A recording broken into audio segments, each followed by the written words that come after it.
Delhi high court ने उन्नाव मामले में बीजेपी के पूर्व विधायक कुलदीप सिंह सेंगर की उम्र कैद की सजा पर रोक लगा दी है। उन्हें सशर्त जमानत भी दे दी है, जिससे सेंगर के शोषण का शिकार हुई उन्नाव की पीड़िता का दर्द सामने आ गया है। दिल्ली हाईकोर्ट जब सेंगर को जमानत देने का फैसला सुना रहा था, तब पीड़ित महिला के आंसू नहीं थम रहे थे। उसका सवाल था कि हाथरस में दबंगों का शिकार बनी युवती को मार दिया गया। दिल्ली में निर्भया के साथ क्या हुआ दुनिया ने देखा। मैं बच गई, इसलिए मुझे सजा दी जा रही है। हाईकोर्ट के फैसले के बाद पीड़िता अपनी मां और एक अन्य महिला के साथ दिल्ली के इंडिया गेट पर धरने पर बैठ गई, लेकिन पुलिस ने जबरन तीनों को हिरासत में लेकर हटा दिया। लेकिन पुलिस कार्रवाई की जो तस्वीरें सामने आई, वो बेहद हैरान और परेशान करने वाली थी। पुलिस पर आरोप लग रहे हैं कि बीजेपी के इशारे पर वो पीड़िताओं को ही परेशान कर रही है। कांग्रेस नेता राहुल गांधी ने पुलिस कार्रवाई का वीडियो रीपोस्ट करते हुए सवाल उठाए हैं। राहुल गांधी ने कहा, क्या एक दुष्कर्म पीड़िता के साथ ऐसा व्यवहार उचित है? क्या उसकी गलती ये है कि वो न्याय के लिए अपनी आवाज उठाने की हिम्मत कर रही है? उसके अपराधी जो पूर्व बीजेपी एमएलए है को जमानत मिलना बेहद निराशाजनक और शर्मनाक है, खासकर तब जब पीड़िता को बार बार प्रताड़ित किया जा रहा हो और वो डर के साये में जी रही हो। दुष्कर्म के दोषी को जमानत और पीड़िताओं के साथ अपराधियों सा व्यवहार, ये कैसा न्याय है? हम सिर्फ एक मृत अर्थव्यवस्था नहीं, ऐसी अमानवीय घटनाओं के साथ हम एक मृत समाज भी बनते जा रहे हैं। लोकतंत्र में असहमति की आवाज उठाना अधिकार है और उसे दबाना अपराध। पीड़िता को सम्मान, सुरक्षा और न्याय मिलना चाहिए, न कि बेबसी, भय और अन्याय। यहाँ राहुल गांधी ने जो वीडियो रिट्वीट किया है, उसमें पुलिस का जो रूप दिखा, उसे हम यहाँ दिखा भी नहीं सकते हैं। इससे समझा जा सकता है कि पीड़िता को किस हद तक दबाया जा रहा है। सवाल अब पीड़ित परिवार की सुरक्षा के भी उठ रहे हैं, क्योंकि सेंगर पर यह आरोप भी लग रहे हैं कि उसने पीड़िता को बयान देने से रोकने के लिए उसकी जान लेने की साजिश भी रची। ये सेंगर का दबाव ही था कि जब प्रशासन भी मान रहा था कि पीड़ित परिवार की जान खतरे में है, वो सुरक्षा मांग रहे हैं, फिर भी सुरक्षा नहीं दी गई। सेंगर के सामने उसे अकेला छोड़ दिया और फिर यह खबर आई कि सड़क हादसे में पीड़िता बुरी तरह से घायल हो गई है। उसकी 2 रिश्तेदारों की जान चली गई है। पीड़िता का वकील भी हादसे का शिकार हो गया है। इस मामले में बाद में कोर्ट ने सरकार को जमकर फटकार लगाई थी। कोर्ट ने माना था कि सेंगर बहुत पावरफुल है। दिल्ली की 30 हजारी कोर्ट ने 20 दिसंबर 2019 को सेंगर को दुष्कर्म का दोषी माना था और उसे अंतिम सांस तक जेल में रखने का आदेश दिया था। लेकिन हाई कोर्ट के फैसले के बाद सेंगर के जेल से बाहर आने की संभावनाएं बढ़ गई हैं। उस पर एक और मामला चल रहा है, जिसमें उसे जमानत मिली तो वो जेल से बाहर होगा और पीड़िता भगवान के भरोसे। उत्तराखंड के बहुचर्चित अंकिता भंडारी की जान लिए जाने का मामला चर्चा में है। हाल ही में बीजेपी के पूर्व विधायक सुरेश राठौर की पत्नी उर्मिला के सोशल मीडिया पर किए गए सनसनीखेज दावों के बाद इस मामले ने नया मोड़ ले लिया है। उर्मिला ने फेसबुक लाइव के जरिए कुछ रसूखदार नामों का जिक्र करते हुए केस में उनकी संलिप्तता का आरोप लगाया, जिसके बाद उत्तराखंड से लेकर दिल्ली तक सियासी पारा चढ़ गया। आइए पहले समझते हैं कि ये मामला आखिर क्या है। सितंबर 2022 में ऋषिकेश के पास वनांतरा रिसोर्ट में रिसेप्शनिस्ट के तौर पर काम करने वाली 19 वर्षीय अंकिता भंडारी संदिग्ध परिस्थितियों में लापता हो गई थी। बाद में उसका शव चिल्ला नहर से बरामद हुआ। आरोप है कि रिसोर्ट मालिक और उसके सहयोगियों ने अंकिता पर अनैतिक कार्यों के लिए दबाव बनाया था और इनकार करने पर उसकी जान ले ली। उर्मिला सनावर की वीडियो में बीजेपी के पूर्व राज्यसभा सांसद और अन्य नेताओं के नाम सामने आने के बाद कांग्रेस हमलावर हो गई। इसमें जिस वीआईपी का नाम सामने आ रहा है, उसे लेकर कांग्रेस का दावा है कि वो बीजेपी का राष्ट्रीय महासचिव और उत्तराखंड के प्रभारी दुष्यंत कुमार गौतम है। इसे लेकर दिल्ली में आयोजित एक प्रेस कॉन्फ्रेंस में उत्तराखंड कांग्रेस के प्रदेश अध्यक्ष गणेश गोदियाल ने मामले पर सरकार से जवाब मांगा। सरकार जल्द से जल्द अंकिता भंडारी केस में सुप्रीम कोर्ट जज की अध्यक्षता में सीबीआई जांच करवाए। और प्रधानमंत्री जी से मैं निवेदन करता हूं कि उनके इस केस में ध्यान देने से नंबर 1 वो सीबीआई की जांच करें। इसका ये सीबीआई केस, इसमें सीबीआई की जांच निश्चित रूप में होनी चाहिए। सरकार ने पूरी ताकत लगाई कि इसमें कोई जांच न हो और उनकी एसआईटी की जांच को ही अंतिम जांच माना जाए। लेकिन केस तो कभी भी खुल सकता है, इसलिए मैं मांग करता हूं कि इसकी सीबीआई जांच हो और दूध का दूध, पानी का पानी हो।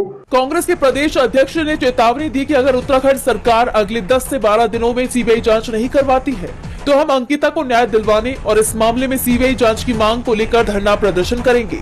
सोशल मीडिया पर लगे आरोपों के बाद पूर्व जिला पंचायत सदस्य आरती गौड़ ने अपनी पार्टी से इस्तीफा दे दिया है। कांग्रेस सरकार पर सबूतों के साथ छेड़छाड़ का आरोप लगा रही है। अब इन सब के बीच इस मामले में आगे क्या कार्रवाई होती है ये देखना होगा। महाराष्ट्र निकाय चुनाव के लिए अब सरगर्मियां बढ़ गई हैं। मुंबई महानगर पालिका सहित 29 नगर निगमों के लिए 15 जनवरी को वोटिंग होना है। उसे लेकर तमाम सियासी गठबंधन बन रहे हैं। 20 साल बाद ठाकरे भाई एक साथ आए हैं। उद्धव ठाकरे और राज ठाकरे ने मिलकर चुनाव लड़ने का ऐलान कर दिया है। दोनों नेताओं ने मुंबई के वर्ली में संयुक्त प्रेस कॉन्फ्रेंस की, जिसमें उद्धव ठाकरे ने कहा, विधानसभा चुनाव में भाजपा ने बटेंगे तो कटेंगे जैसा दुष्प्रचार किया था। मैं मराठी लोगों से कहना चाहता हूं, अब अगर आपसे चूक हुई तो सब खत्म हो जाएगा। अब अगर हम बटे तो पूरी तरह मिट जाएंगे, इसीलिए न टूटे न बटे, मराठी अस्मिता की विरासत को न छोड़ें। इस दौरान एमएनएस चीफ राज ठाकरे ने कहा, मैं पहले भी कह चुका हूं कि हमारे आपसी किसी भी विवाद या लड़ाई से महाराष्ट्र बड़ा है। मुंबई का मेयर मराठी ही होगा और वो हमारे दल से होगा। ठाकरे भाइयों के एक साथ आने से शिव सैनिकों में खुशी दिखाई दे रही है। इससे बीजेपी और एकनाथ शिंदे की राह मुश्किल होना तय माना जा रहा है। पहले भी अजित पवार के दूर होने की खबरों से बीजेपी परेशान दिख रही थी और अब इस परेशानी को एक और खबर ने बढ़ा दिया है। दरअसल खबर ये भी आ रही है कि कांग्रेस ने प्रकाश अंबेडकर की पार्टी वंचित बहुजन अघाड़ी से गठबंधन के संकेत दिए हैं। वीबीए को 60 सीटों का ऑफर दिया गया है। वीबीए के साथ गठबंधन को लेकर कांग्रेस सचिव यूबी वेंकटेश, मुंबई कांग्रेस के मुख्य प्रवक्ता सचिन सावंत और विधायक असलम शेख ने वंचित के अध्यक्ष प्रकाश अंबेडकर से मुलाकात की थी। वीबीए के साथ गठबंधन को लेकर 3 सदस्यों की कमेटी भी बनाई गई है। इसमें विधायक अमीन पटेल, पूर्व विधायक मधु चौहान और सचिन सावंत शामिल हैं। मुंबई में 227 सीटों में से वंचित को 60 सीटें देने की पेशकश की गई है। इधर वीबीए ने कहा है कि हमारी कांग्रेस के साथ सकारात्मक बातचीत चल रही है। गठबंधन में शरद पवार की एनसीपी भी शामिल होगी, ये तय माना जा रहा है। यानी इस बार महाराष्ट्र में जबरदस्त मुकाबला देखने को मिलेगा। पश्चिम बंगाल में एसआईआर को लेकर शुरू हुआ विवाद अभी थमा भी नहीं था कि अब केंद्रीय राज्य मंत्री शांतनु ठाकुर ने कुछ ऐसा कह दिया है जिससे बंगाल की राजनीति में बवाल मच गया है। दरअसल एसआईआर को लेकर पश्चिम बंगाल में मतुआ समुदाय में गुस्सा दिखाई दे रहा है। वो बीजेपी से नाराज दिखाई दे रहे हैं क्योंकि उनके समुदाय के लाखों लोगों के नाम मतदाता सूची से काट दिए गए हैं। तो बीजेपी नेता ने इसे सही करार दिया और कहा कि केंद्र सरकार के साथ सहयोग करने के लिए इतना तो बर्दाश्त करना ही पड़ेगा। उनके इस बयान के बाद विवाद खड़ा हो गया। शांतनु ठाकुर के इस बयान के बाद उनके अपने ही समुदाय में आक्रोश और गहरी बेचैनी का माहौल है। मतुआ समुदाय के लोगों को डर लग रहा है कि मतदाता सूची से नाम हटाए जाने से उनकी नागरिकता पर सवाल उठ सकते हैं। तो वहीं टीएमसी ने बीजेपी पर जोरदार हमला बोला है। टीएमसी ने बीजेपी नेता का वीडियो एक्स पर शेयर करते हुए कहा कि खुद को मतुआ समुदाय का तथाकथित संरक्षक बताकर बीजेपी अब खुलेआम उन्हें मतदाता सूची से हटा रही है। जले पर नमक छिड़कते हुए केंद्रीय मंत्री शांतनु ठाकुर बेशर्मी से कहते हैं, इतना तो बर्दाश्त करना ही पड़ेगा। टीएमसी ने सवाल पूछते हुए कहा कि क्या मतदान का अधिकार बीजेपी के जरिए दान में दिया जाने वाला कोई अधिकार है? पीढ़ियों के संघर्ष से अर्जित इस अधिकार को छीना जा रहा है, जबकि मतुआ समुदाय की भावनाओं के साथ राजनीतिक लाभ के लिए खिलवाड़ किया जा रहा है। बंगाल लोकतंत्र पर इस दिन दहाड़े हमले को बर्दाश्त नहीं करेगा। तो वहीं टीएमसी ने बीजेपी को धोखेबाज बताया और चुनाव आयोग पर बीजेपी की बी टीम के रूप में काम करने का आरोप भी लगाया, जिसके बाद बीजेपी और चुनाव आयोग दोनों ही घिरते दिखाई दे रहे हैं। यूपी बीजेपी में बवाल मच गया है। बीजेपी में टकराव की चर्चा काफी वक्त से जोरों पर है। जनता में तो बीजेपी को लेकर नाराजगी है ही, लेकिन अब बीजेपी के विधायकों में भी नाराजगी देखी जा रही है। विभिन्न जातियां अपनी ताकत दिखाकर पार्टी नेतृत्व पर दबाव बनाने की कोशिश कर रही हैं। यही वजह है कि बीजेपी नेताओं ने अपना शक्ति प्रदर्शन दिखाना शुरू कर दिया है, जिसकी तस्वीर हाल ही में देखने को मिली। यूपी विधानसभा के शीतकालीन सत्र के बीच ब्राह्मण विधायकों की बड़ी बैठक हुई। ये मीटिंग कुशीनगर के बीजेपी विधायक पीएन पाठक के लखनऊ आवास पर हुई। इसमें बड़ी संख्या में विधायक और एमएलसी शामिल हुए। बता दें कि इस मीटिंग को सहभोज नाम दिया गया और चर्चा का विषय रहा जाति की राजनीति में ब्राह्मणों की आवाज दबती जा रही है। ऐसा महसूस किया गया है कि ब्राह्मण मुद्दों पर ठीक से ध्यान नहीं दिया जा रहा है, जिसकी वजह से ब्राह्मण पीछे रह गए हैं। इस मीटिंग में करीब 40 विधायक शामिल हुए। पूर्वांचल और बुंदेलखंड के विधायक भी मीटिंग में मौजूद रहे। सबसे बड़ी बात तो यह है कि इससे पहले ठाकुर विधायकों ने भी बैठक की थी, जिसे कुटुंब नाम दिया गया था, जिसके बाद से ही उत्तर प्रदेश की राजनीति चरम पर है। सीएम योगी पर काफी वक्त से ये आरोप लगते रहे हैं कि ठाकुर समाज के विधायकों की सुनवाई ज्यादा होती है। चर्चा तो ये भी है कि सीएम योगी खुद क्षत्रिय समाज से आते हैं, इसलिए उनकी सरकार में ठाकुर समाज का दबदबा देखने को मिलता है। हाल ही में 40 क्षत्रिय विधायक बड़े होटल में जुटे थे। उन्होंने भी शक्ति प्रदर्शन किया था और अब ब्राह्मण विधायकों की बैठक ने बीजेपी की चिंता बढ़ा दी है। सवाल उठ रहे हैं कि आखिर बीजेपी में क्या खिचड़ी पक रही है। ऐसे में बीजेपी दो भागों में बढ़ती दिखाई दे रही है। अरावली की परिभाषा बदलने वाले सुप्रीम कोर्ट के हालिया फैसले ने उत्तर भारत की राजनीति में उबाल ला दिया है। इस मुद्दे पर केंद्र सरकार और विपक्ष अब आमने सामने आ गए हैं। कांग्रेस ने सरकार पर पर्यावरण की अनदेखी और जनता को गुमराह करने का गंभीर आरोप लगाते हुए सड़कों पर उतरने का ऐलान कर दिया है।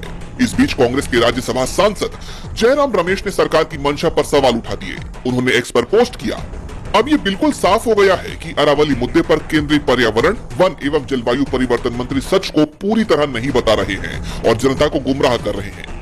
अरावली की परिभाषा में जो बदलाव मोदी सरकार कर रही है, उसका forest survey of India central empowered committee, जिसे पहली बार मई 2002 में सुप्रीम कोर्ट ने गठित किया था और जिसे दिसंबर 2023 में पर्यावरण और वन मामलों पर सलाह देने के लिए पुनर्गठित किया गया, और सुप्रीम कोर्ट के अपने एमिकस क्यूरी यानी न्याय मित्र ने स्पष्ट और जोरदार विरोध किया है। फिर भी मोदी सरकार अरावली की परिभाषा में इतनी बड़ी खामियों वाले बदलाव को आगे बढ़ाने पर क्यों अड़ी हुई है? कांग्रेस के हमले के बाद ये मुद्दा अब और गर्मा गया है। इन सब के बीच राजस्थान में कांग्रेस नेता सचिन पायलट ने इस विरोध को जमीनी स्तर पर ले जाने की अब तैयारी कर ली है।